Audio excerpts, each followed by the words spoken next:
Hello guys, welcome back to third video of my VM Horizon training session. So, so in this video, we'll be seeing uh, how to install a connection server on Windows 2016 box. So before that, I should tell you how to from where we'll get this Horizon application, Horizon all components, installation, everything, the installation files. So for that you need to log into VMware site. If you try to put a VM Horizon 8 download in Google, and if you press, it will show, it will pop up with download URL, where if you click that, it will ask for username password. So if you are not registered with VMware, you need to register with your mail ID and a few details of your name, everything. And once you submit, what happens is it will take you to download screen, where it will ask for another registration for VM Horizon, where you will be putting the username password. And once you've done that, it will take you to another screen. So I was already downloaded my license and everything. So actually, if you are doing it in your lab, VMware is providing 60 days trial version. So I already downloaded my license, and as well as connection server, installation files, and like a Horizon agent, client, everything. So I was just looking, I was googling for to show the screen. I cannot show my screen because the licenses are listed over there, so I don't have a tool to mask them. So that is the reason I just googled, and I found a a VMware tech zone, where this guy put the screen. So even I can share this link if you want. It's if you see, when you log in with username password, it will take you to this screen, where you will be having the document details here, installation configuration documents here. And if you click on license and download, around 4 to 5 license will be listed here. And below that you will be having the downloaders for Horizon, enterprise, standard, everything. And if you are a if you are customer for VMware, you'll be having an option to troubleshoot and support details, where you can raise a case with the Microsoft if you have any issues. So this document is very good. So if so I don't hesitate to share this, because if something is good, it's all about sharing the knowledge. So I will be putting this link in my video. So here this guy already given the diagram for Horizon, how it goes all. So it is very nice, and he also given the post installation steps, everything. So this document is really good. So you can go through it, and you can understand, and I believe it will help you a lot. So here you can see that memory, how much the server configuration, also he mentioned it. So this document looks very good. So we'll proceed with our uh, installation process for connection server. So, and one thing is, like, we need a service account for all the Horizon installation process. So I have created a service account in my Active Directory with the name HPU admin. And I will be using the same for installation. So this is my connection server, where I will be using uh, I will be using the server as connection server. So let it continue, but meanwhile we'll install the connection server.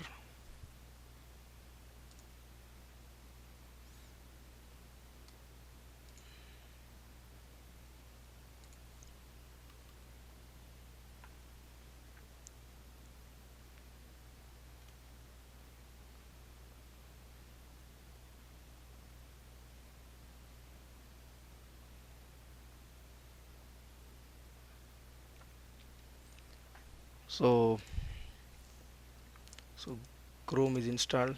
That good. That's look good. it's pretty simple, just like next finish, but we need to give some information in between the next finish. So we'll be going with the default path for the installation. So here the same installation will be installed used for replication, Horizon replication server, as well as a Horizon enrollment server. So for now, like we are using a standard server, which is our compose server. So sorry, which is our connection server. We will be enabling HTML access, and we will be using IPv4. Click next. In the next screen, it will ask for a recovery password.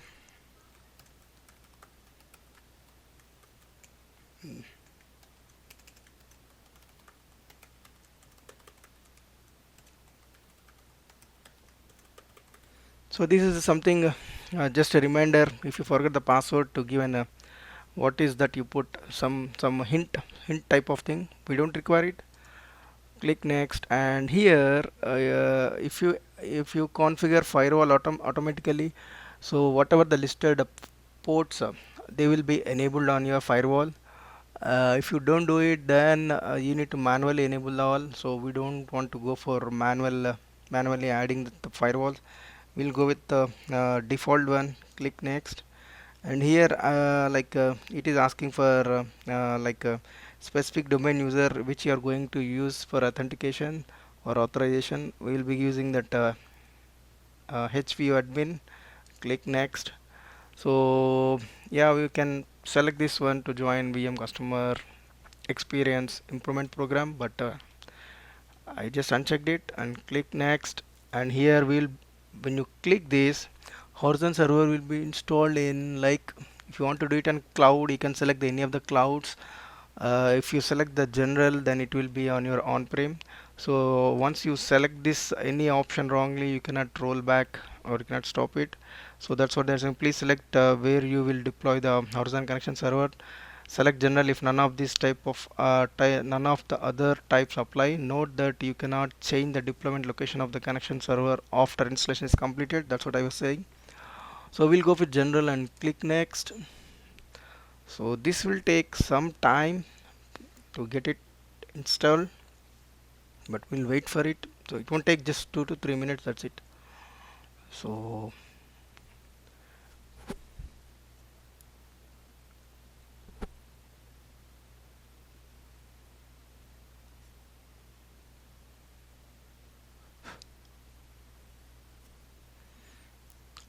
you can see the status of what are the roles getting installed or getting added.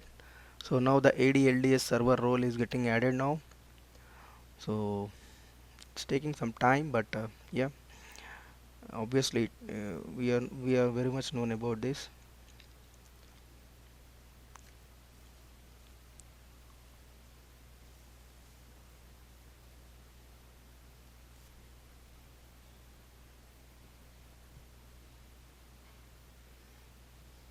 So now it's loading directory services schema for local LDAP.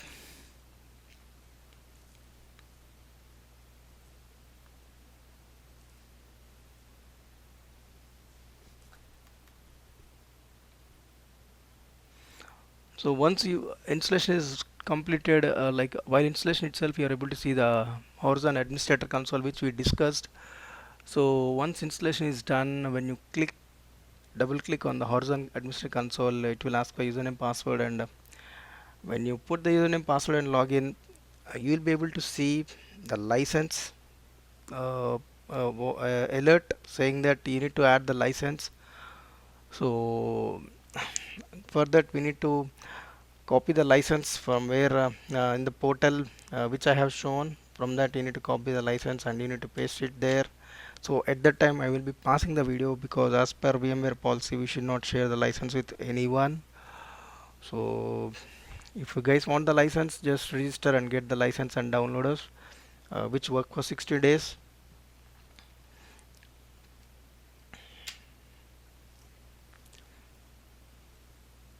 So we'll wait for a few more minutes to complete.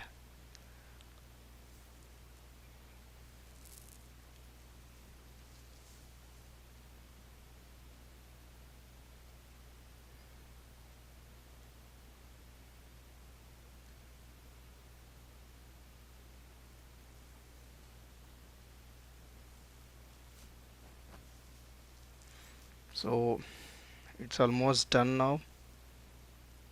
So it's trying to start the services for web apps.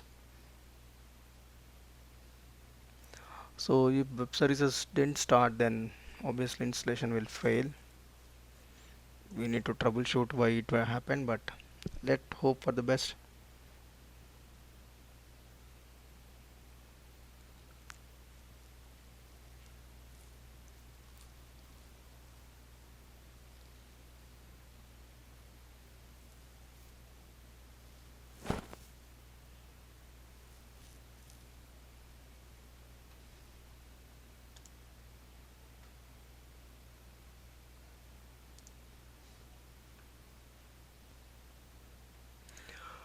So finally installation is completed. So next step is to show the document which we don't want. So click finish to complete. So once this is done, we'll going to VM Horizon console, administrator console, and opening it, and default we can select Google Chrome. So I like Chrome, so that is the reason I selected it. So let's see. So now it's going for showing as a certificate warning, so we can ignore it and go for it. So you know it's connecting to localhost admin. So there we go. This is the screen we are discussing about. So you need to put the login username password of your Active Directory. So I use that hview admin and password to log in this one. You can also remember the username, but it's okay. So here, as we discussed, uh, here when you log in, it will ask for license and usage. So when you edit license, it will give an option to add the license. Where I'm going to do it, I will just pause the video for a while, and I will come back with while after adding the license. Okay, I have added the license, and here you are able to see that license is getting expired on 5th May. It's 59 days from today, because I registered yesterday. So this is what so license is added. So users, you can see the concurrent users list here. So this is what this is what related to installation. So in our next video, we will add the vCenter to this server. So if you click servers, so it will give option to add the vCenter gateway server, that is a unified gateway server or connection server. It's already added, which is the one which are using. So the next is to add the vCenter. So we'll add the vCenter in our next video. So my vCenter is still not up, so I will just wind up this call, and we'll add the vCenter in our next video. Thanks for watching. For any queries and suggestions, please reach out to my mail id vstudentblog@gmail.com. Thanks for watching. Bye bye.